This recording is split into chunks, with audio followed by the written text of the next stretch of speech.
Smokescreen. Gordon was feeling stuffed up.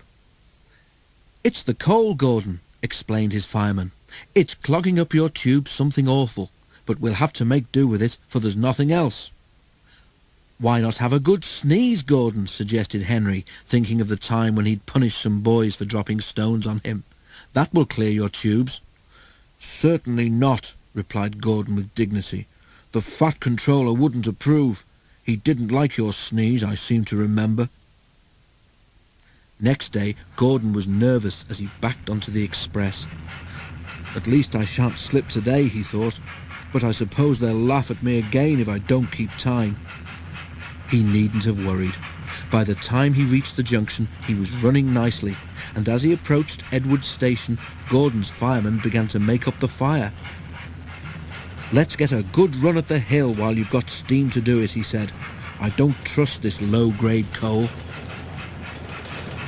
At the station, a party of wedding guests, all in their best clothes, was standing on the platform.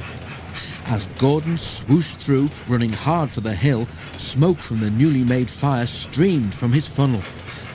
He disappeared into the distance and left a black smoke screen settling over the station. It covered everything, wedding guests and all, in a coat of soot and smuts. Waves to Gordon became shaking fists, and the wedding party hurried angrily to the station master's office.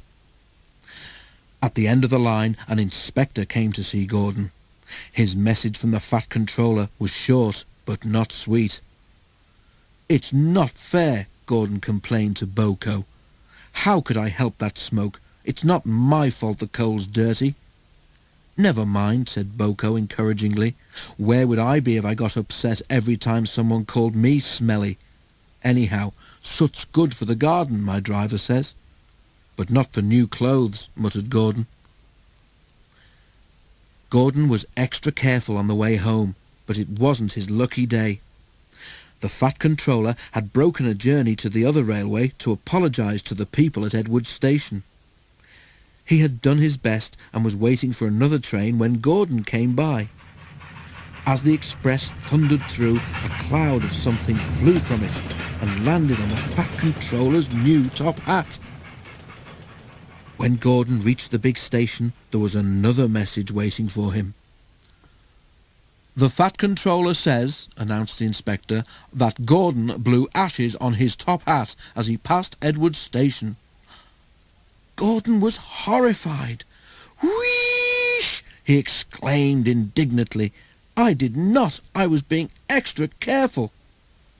"I'm sure the Fat Controller can't be right," put in Gordon's fireman. "I can't help it," said the inspector. "That's what he says, so there it is. He will speak to Gordon when he gets home." Gordon went sadly back to the shed.